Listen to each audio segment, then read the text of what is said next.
بسم اللہ الرحمن الرحیم نحمد اللہ تعالی ونصلی علی رسولہ الکریم اما بعد۔ آج کی تفسیر میں الحمدللہ رب العالمین، اللہ رب العزت کا احسان ہے، کرم ہے کہ سورہ یوسف مکمل پڑھی گئی۔ اللہ قبول اور منظور فرماوے۔ گزشتہ کل کی تفسیر میں حضرت نوح علیہ السلام کی قوم کے کچھ حالات باقی تھے، جس کو تفصیل کے ساتھ اللہ رب العزت نے 12ویں پارے کے اندر ارشاد فرمایا ہے۔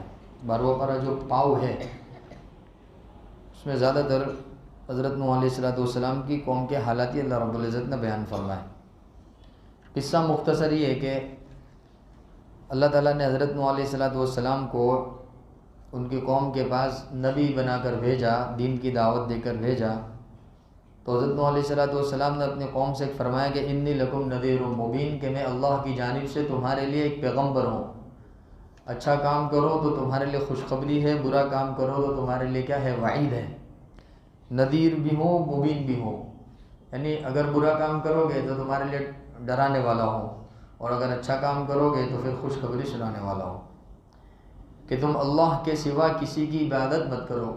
نبی کی سب سے پہلی دعوت ہی یہ ہوتی تھی، اللہ تعبدوا الا اللہ، کہ اللہ کے سوا کسی کی عبادت نہیں کرنی ہے۔ بنیاد ہی یہیں سے شروع ہوتی ہے، دین کی بھی بنیاد، دین اسلام کی بنیاد اللہ تعبدوا الا اللہ۔ اور اگر تم اللہ کے سوا کسی اور کی عبادت میں لگ گئے، انی اخاف علیکم عذاب یوم علیم، تو پھر مجھے ڈر اس بات کا ہے کہ کہیں تم اللہ رب العزت کی ناراضگی والے عذاب میں مبتلا نہ ہو جاؤ، دردناک عذاب میں۔ حضرت نوح علیہ السلام کی قوم کے کچھ لوگ کہنے لگے کہ ما نراک الا بشرا مثلنا، کہ آپ نبی ہونے کا دعویٰ کرتے ہو تو آپ تو ہمارے جیسے انسان ہی ہو۔ وما نراک اتبعک الا الذین هم اراذلنا بادی الرأی، اور دکھنے میں، رہن سہن میں ہمارے سے الگ تھلگ کوئی تمہارا رہن سہن تو ہے نہیں، ہمارے جیسے انسان ہو، انسان جیسے کھاتے پیتے ہو۔ ما نرا لکم علینا من فضل، تو ہم میں اور تم میں کیا فرق ہے کہ جس کی وجہ سے ہم تم کو نبی کہیں یا تم کو نبی مانے؟ کون سی فضیلت والی بات ہے تم میں؟ بل نظنکم کاذبین، بلکہ ہم تو تم کو نعوذ باللہ جھوٹا مانتے ہیں۔ حضرت نوح علیہ السلام کو جھٹلا دیا ان کے قوم نے۔ حضرت نوح علیہ السلام نے ان کو اور نصیحت فرمائی، یا قوم ارأیتم ان کنت علی بینۃ من ربی، اے میری قوم، کیا تم کو معلوم نہیں ہے کہ میں اللہ کی جانب سے تم پر بہت ساری باتیں لے کر آیا ہوں، تمہارے پاس خالی ہاتھ نہیں آیا ہوں، اللہ کی جانب سے یہ احکامات ہیں، یہ باتیں ہیں۔ انلزمکموھا وانتم لھا کارہون، تم کیوں اللہ کے دین سے اور میری دین کی دعوت سے دور جا رہے ہو؟ حالانکہ میں دعوت کے بدلے میں تم سے نہ کوئی مال طلب کرتا ہوں، یا قوم لا اسألکم علیہ مالا، میں تم سے کوئی مال نہیں مانگ رہا ہوں کہ بھئی تم اللہ کی عبادت کرو، اس کے بدلے میں تم میرے کو مال دو۔ میری اجرت جو ہے، میرا جو اللہ رب العزت کی جانب سے طے ہیں، جو مجھے عطا کیا جائے گا، ان اجری الا علی اللہ، کہ میرا بدلہ کس کے ذمہ ہے؟ اللہ کے ذمہ، اللہ مجھے دینے والا ہے۔ وَيَا قَوْمِ مَن يَنْصُرُنِي مِنَ اللَّهِ، اے میری قوم، کون ہے جو میرے ساتھ اللہ کے دین کی مدد کرے، نصرت کرے؟ حضرت نوح علیہ السلام ان کو سمجھا رہے، اور یوں بھی کہہ رہے کہ میں تم سے یہ کہاں کہہ رہا ہوں کہ میرے پاس اللہ کے خزانے ہیں، جو تم مجھے یوں کہہ رہے ہو کہ بھئی تم تو ہمارے جیسے انسان ہو۔ تو نبی انسان ہی ہوگا نا، نبی کوئی فرشتہ تھوڑی ہوگا۔ حضرت نوح علیہ السلام کہہ رہے نہ میں تمہارے سامنے یہ دعویٰ کرتا ہوں کہ میرے پاس اللہ کے خزانے ہیں، نہ میں یہ غیب کی بات جانتا ہوں، نہ میں یہ کہتا ہوں کہ میں فرشتہ ہوں۔ ولا اقول للذی تزدری اعینکم لن یؤتیہم اللہ خیر، نہ میں تم سے کوئی مختلف کوئی مخلوق ہوں کہ جس کو نبی بنا کر بھیجا گیا، تمہارے جیسا انسان ہوں، کوئی فرق نہیں۔ ہاں اتنا ہے کہ مجھے اللہ رب العزت کی جانب سے ذمہ داری دے کر، رسالت اور نبوت دے کر بھیجا گیا ہے۔ بہرحال حضرت نوح علیہ السلام کی قوم کہنے لگی کہ اچھا، اگر آپ نبی ہو تو ایسا کرو کہ ہمارے درمیان میں دوسری قوموں کے ساتھ بہت سارے جھگڑے چل رہے ہیں، تو اگر آپ سچے ہو تو بتا دو کہ ہم میں سے کون جیتنے والا ہے، اگر ہم ان کے ساتھ جنگ کریں، مد مقابل جو بھی ان کے دشمن تھے کہ ہم ان کے ساتھ جنگ کرنا چاہتے ہیں، اور بتاؤ ذرا، اگر تم سچے ہو تو ہم کو اس میں کامیابی ملے گی کہ یا نہیں ملے گی؟ تو حضرت نوح علیہ السلام نے کہا کہ اس کا علم تو کس کے پاس ہے؟ اللہ کے پاس ہے۔ اللہ رب العزت ظاہر فرما دے گا کون حق پر ہے اور کون ناحق ہے، تم اللہ رب العزت کو عاجز نہیں کر سکتے ہو۔ بہرحال حضرت نوح علیہ السلام نے اللہ رب العزت کی بارگاہ میں ہاتھ اٹھائے اور کہا لا ینفعکم نصحی ان اردت رب ذوالجلال کہ میری نصیحت ان پر کوئی اثر نہیں، میں نے ان کو بہت سمجھایا لیکن کوئی ان کے اوپر اثر نہیں ہوا میری نصیحت کا، الٹا انہوں نے حضرت نوح علیہ السلام کا مذاق بنایا، طرح طرح کی فرمائشیں کرنے لگے۔ تو پھر اللہ رب العزت کی جانب سے وحی آئی وَأُوحِيَ إِلَىٰ نُوحٍ أَنَّهُ لَن يُؤْمِنَ مِن قَوْمِكَ کہ اے نوح یہ آپ کی قوم آپ پر ایمان نہیں لائے گی، ہاں جو لوگ ایمان لے آئے ہیں تو آپ ایک کام کرو ان کو لے کر ایک کشتی بناؤ، وَاصْنَعِ الْفُلْكَ بِأَعْيُنِنَا ہماری نگرانی میں ایک کشتی بناؤ، وَوَحْيِنَا اور ہماری وحی کے ذریعے کشتی بناؤ، لَا تُخَاطِبْنِي فِي الَّذِينَ ظَلَمُوا پھر جن لوگوں نے ظلم کیا ان کے بارے میں مجھ سے کوئی گفتگو مت کرنا، وہ ان قریب ہلاک ہونے والے ہیں۔ جو ماننے والے ہیں ان کو الگ کر لو، جو نہ ماننے والے ہیں ان کے ساتھ اللہ رب العزت کا معاملہ آگے اللہ رب العزت فرما رہے ہیں کہ آپ اس سلسلے میں آپ کوئی فرمائش مجھ سے مت کرنا کہ بھئی آپ ان کو معاف کر دو، ان کو معاف کر دو، کہ نہیں، اب ان کی جو ہے ظلم اور زیادتی حد سے تجاوز ہو گئی۔ تو بہرحال حضرت نوح علیہ السلام کشتی بنانے لگے اللہ کے حکم سے، یصنع الفلک وکلما مر علیہ ملأ من قومہ سخروا منہ۔ اچھا قوم وہ اس وقت حضرت نوح علیہ السلام جب کشتی بنا رہے تھے تو وہاں پانی کا کوئی نام و نشان نہیں تھا، ان کو مذاق سوجھی قوم کو، تو اللہ پاک فرماتے کہ وہ جب بھی حضرت نوح علیہ السلام کے پاس سے گزرتے تو وہ ان کا مذاق بناتے، کہنے لگے دیکھو دور دور تک یہاں پانی کا نام و نشان نہیں ہے اور یہ حضرت جو ہے وہ کشتی کیا ہے بنا رہے ہیں۔ تو نعوذ باللہ حضرت نوح علیہ السلام کو پاگل بھی کہا ان لوگوں نے کہ یہ پاگل ہے، اس کو مال خلیہ ہو گیا ہے، اس کا دماغ خراب ہو گیا ہے، طرح طرح کی باتیں حضرت نوح علیہ السلام کے ساتھ ملانے لگے اور ان کا مذاق بنانے لگے۔ فرمایا ان تسخروا منا فانا نسخر منکم کما تسخرون کہ آج تو تم مذاق بنا رہے ہو لیکن کل تم خود مذاق بن کر رہ جاؤ گے۔ تو لہذا ایسا ہوا فسوف تعلمون کہ ان قریب تم جان لو گے من یأتیہ عذاب یخزی ویحل علیہ عذاب مقیم، کس کو عذاب کے ذریعے رسوا کیا جائے گا اور کون نیست و نابود ہوگا وہ کل پتہ چل جائے گا۔ کتابوں میں یہ حکایت بھی لکھی ہے کہ انہوں نے جب حضرت نوح علیہ السلام کی کشتی بن کر تیار ہو گئی تو یہ کشتی کو خراب کرنے کے در پہ تھے، تو انہوں نے موقع دیکھ کر کشتی کے اندر گھس کر کے کشتی کو ناپاک کر دیا، طرح طرح کے پیشاب پاخانے کے ذریعے پوری کشتی کو انہوں نے کیا کر دیا، غلاظت والا کر دیا۔ تو حضرت نوح علیہ السلام کو جب پتہ چلا انہوں نے اللہ رب العزت سے دعا مانگی، گویا کہ ان کے حق میں بد دعا کی کہ رب ذوالجلال ان کے جسموں میں ایسی بیماری پیدا فرما دے کہ سوائے اس ناپاکی کے ان کا کوئی بھی علاج نہ ہو۔ تو لہذا اللہ نے ان کی وہ بد دعا قبول فرمائی، اس قوم کے اندر کھجلی کی بیماری شروع ہوئی، وہ ایک بندے کو کھجلی لگی، دو بندے کو، پوری قوم کھجلی والے، کوئی علاج نہیں، کوئی دوا نہیں مل رہی اس کی۔ تو ایسی کھجلی کے اندر وہ بالکل پریشان ہو رہے تھے۔ ایسے ہی وہ کھجلی والے بندوں میں سے ایک بندے کا کشتی کے اوپر جانا ہوا، کشتی کے اندر اس کا پیر پھسلا، وہ گرا، وہ نجاست اس کے جسم پر لگی، جو جس نجاست سے پوری کشتی کو انہوں نے خراب کیا تھا، وہ جب اس کے جسم پر لگی باہر نکلا تو بالکل تندرست ہو گیا۔ تو اس نے قوم سے جا کر کہا کہ علاج مل گیا، کہاں ہے کہ بولے کشتی میں ہے۔ تو سب گئے، تو جتنا خراب کیا تھا اس سے کہیں زیادہ انہوں نے کشتی کو کیا کر دیا، بالکل چمکا دیا۔ تو اللہ رب العزت کا نظام تو ایسا ہے کہ جب اللہ رب العزت نظام چلانے پر آتا ہے تو ان کی خود کی غلاظت کو انہی کے جسموں کے اندر کیا کر دیا، اللہ رب العزت نے واپس لوٹا دیا۔ تو بہرحال اس طریقے سے کشتی تیار ہوئی۔ اب اللہ پاک نے فائنل آیت نازل فرمائی کہ حتی اذا جاء امرنا، جب ہمارا حکم آ گیا، اللہ رب العزت کی جانب سے حکم آ گیا، حضرت نوح علیہ السلام کو حکم دے دیا گیا تھا کہ آپ ماننے والوں کو الگ کر لیجئے۔ وفارت النور قل نحمل فيها من كل زوجين اثنين واهلك الا من سبق عليه القول ومن آمن کہ جو ایمان والے ہیں اور جو جانور چرند پرند میں سے ہر ایک کا ایک ایک جوڑا اپنے ساتھ میں لے کر کشتی میں سوار ہو جائیے۔ وما آمن معه الا قلیل، لیکن حضرت نوح علیہ السلام کے پاس ہاتھ پر ایمان لانے والے بہت تھوڑے سے تھے، جن کی تعداد جو ہے وہ قریباً 80 بتلائی جاتی ہے۔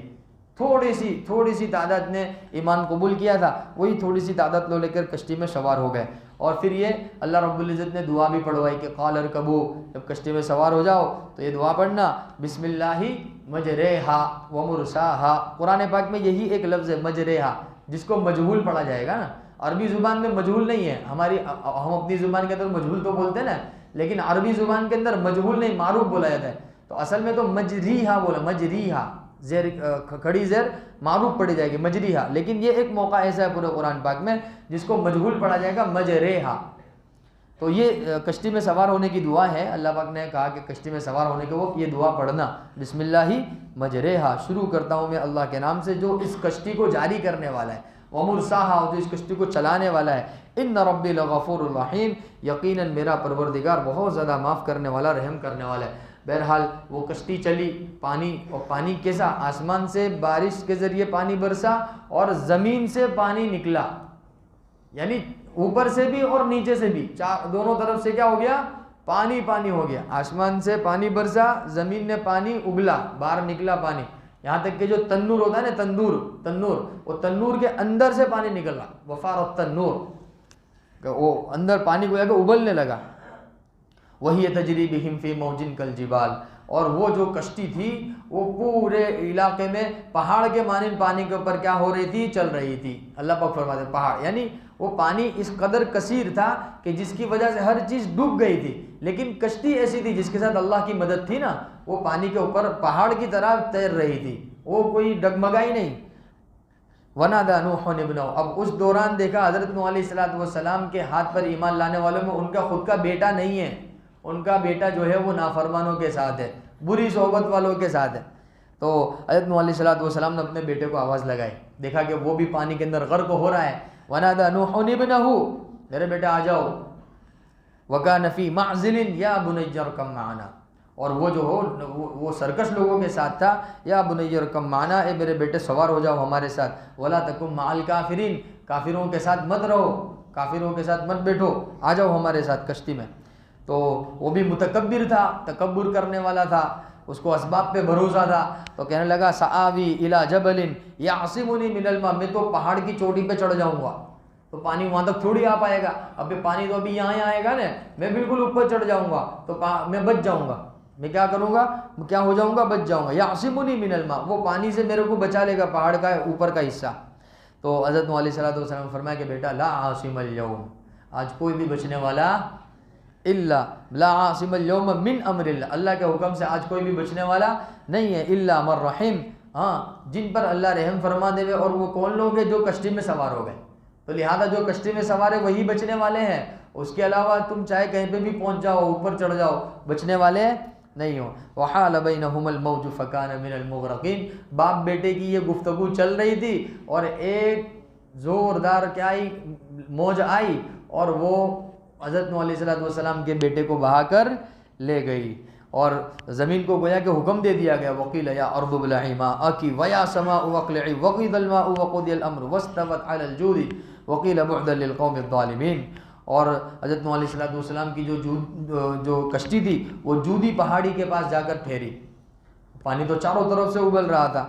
بہرحال حضرت نوح علیہ السلام اللہ کی بارگاہ میں متوجہ ہوئے, تو اللہ رب العزت نے حضرت نوح علیہ السلام کو پکارا. ونادى نوح رب, حضرت نوح علیہ السلام نے اپنے رب سے دعا مانگی, اپنے رب کو پکارا, فرمایا ربی ان ابنی من اہلی, میرا بیٹا ہے. باپ تو باپ ہوتا ہے نا, اس کا بیٹا اگرچہ نافرمان تھا لیکن اب گزارش کر رہے, اللہ رب العزت کی بارگاہ میں سفارش کر رہے کہ رب ذوالجلال ان ابنی من اہلی, کہ میرا بیٹا میرا خون ہے, میرا خاندان ہے. وَإِنَّ وَعْدَكَ الْحَقُّ, اور آپ کا وعدہ بھی جو ہے بالکل برحق ہے. أَنْتَ أَحْكَمُ الْحَاكِمِينَ, آپ بہترین فیصلہ کرنے والے, یعنی آپ میرے بیٹے کو معاف کر دیجئے اور اس کو فرما برداروں میں شمار کر دیجئے. نوح علیہ السلام نے گزارش کی, لیکن اللہ نے پہلے ہی آیت نازل فرما دی تھی کہ اے نوح, ظالموں کے بارے میں ہم سے کوئی گفتگو مت کرنا کہ ہم ان کو بخشنے والے نہیں ہیں. لہذا اللہ نے آیت نازل فرمائی یا نوح انہ لیس من اہلک, انہ لیس من اہلک, کہ یہ بیٹا آپ کے اس میں سے نہیں ہے. یعنی ظاہری طور پر, جسمانی طور پر تو یہ ہے آپ کے بدن کا ایک حصہ, لیکن روحانی طور پر یہ کافروں کے ساتھ کا ہے, آپ کا نہیں ہے. انہ عمل غیر صالح, کہ اس کا عمل نیک نہیں ہے. فلا تسألنی ما لیس لک بہ علم, لہذا آپ کو جس چیز کے بارے میں علم نہ ہو اس کے بارے میں آپ مجھ سے سوال مت کرو. انی اعیدک ان تکون من الجاہلین, ورنہ آپ نہ جاننے والوں میں سے ہو جاؤ گے. تو بہرحال حضرت نوح علیہ السلام نے پھر اللہ سے معافی مانگی, فرمایا ربی انی اعوذ بک ان اسألک ما لیس لی بہ علم. علماء نے لکھا ہے کہ یہ جو آیت ہے نا, حضرت نوح علیہ السلام نے بعد میں جو اللہ رب العزت کے بارگاہ کے اندر معافی جو مانگی, فرمایا انی اعوذ بک, اے رب ذوالجلال میں تیری پناہ مانگتا ہوں اس بات سے کہ میں اس چیز کا تجھ سے سوال کروں جو میرے علم میں نہیں ہے. تو اپنی دعاؤں کے اندر یہ دعا شامل کرنی چاہیے، کیونکہ ہم کو معلوم ہے ہماری دعائیں کیسی ہوتی ہیں۔ اول تو ہم لوگ دعا مانگتے ہی نہیں ہیں، لوگوں سے تو بہت مانگتے ہیں لیکن اللہ سے نہیں مانگتے ہیں۔ اب جب دعا نہیں مانگتے ہیں تو اللہ سے مانگنے کا سلیقہ ہی پتہ نہیں کیا ہے۔ اب کبھی مانگنے کی توفیق ملتی ہے، مانگتے ہیں تو پھر پتہ نہیں کیا کیا مانگ لیتے ہیں۔ تو یہ دعا اس کے اندر پڑھ لینی چاہیے، تاکہ وہ چیز جو ہمارے علم میں نہیں ہے اور وہ ہم نے اللہ سے مانگ لی تو پھر وہ غلط ہو جائے گا نا، ادب کے خلاف ہو جائے گا۔ تو اس کے لیے یہ دعا پڑھنی چاہیے۔ قال ربی انی اعوذ بک، اے رب ذوالجلال میں پناہ مانگتا ہوں اس بات سے کہ میں تجھ سے ایسی چیز کا سوال کروں جو میرے علم میں نہیں ہے۔ وَإِلَّا تَغْفِرْ لِي وَتَرْحَمْنِي أَكُنْ مِنَ الْخَاسِرِينَ، اگر تو میرے ساتھ مغفرت کا اور رحم کا معاملہ نہ کرتا تو میں خسارے والوں میں سے ہو جاتا۔ بہرحال یہ حضرت نوح علیہ السلام کے قصے کی طرف اللہ رب العزت نے اشارہ فرمایا۔ پھر آگے قوم عاد کا تذکرہ فرمایا، قوم سمود کا تذکرہ فرمایا۔ قوم عاد وہی جو حضرت ہود علیہ السلام کی قوم، اور قوم سمود حضرت صالح علیہ السلام۔ قوم عاد کی طرف حضرت ہود علیہ السلام کو نبی بنا کر بھیجا گیا، قوم سمود کی طرف حضرت صالح علیہ السلام کو نبی بنا کر بھیجا گیا۔ یہ قوم سمود یہ وہی اونٹنی والی قوم ہے جس کا والشمس وضحاہا کے اندر اللہ رب العزت نے تذکرہ فرمایا نا۔ انہوں نے مطالبہ کیا اگر آپ سچے نبی ہو تو کوئی معجزہ دکھاؤ، تو پھر اللہ کے نبی حضرت صالح علیہ السلام نے معجزہ دکھایا کہ وہ ان کی آنکھوں کے سامنے وہ پہاڑ کے پتھر میں سے ایک اونٹنی نکل کر آئی۔ اللہ نے اس کا تذکرہ فرمایا، اونٹنی باقاعدہ نکلی، باضابطہ نکلی۔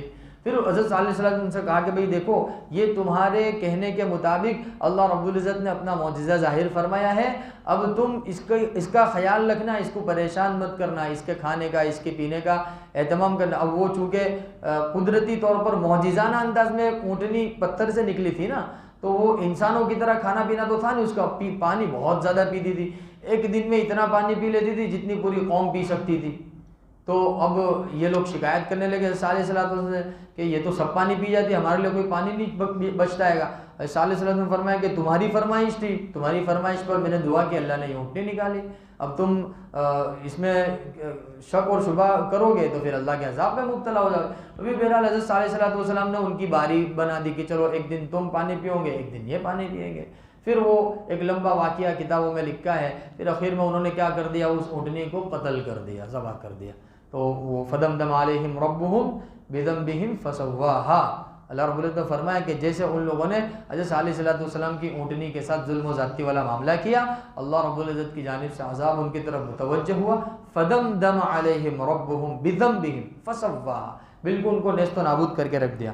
بہرحال تو یہ قوم سمود، اور وہ قوم عاد جن کو پہاڑوں کے مانند جن کو جسم عطا کیا گیا تھا، بڑی طاقتور قوم تھی قوم عاد جو تھی، ینحتون الجبال بیوتا، اللہ پاک نے فرمایا اتنے طاقتور تھے قوم عاد کہ وہ اپنے ہاتھوں کی انگلیوں کے ناخن سے پہاڑوں کو تراش کر بڑے بڑے محلات بنایا کرتے تھے، اور 5000 سال تقریباً پہلے کا ان کا زمانہ دنیا کے اندر رہا ہے۔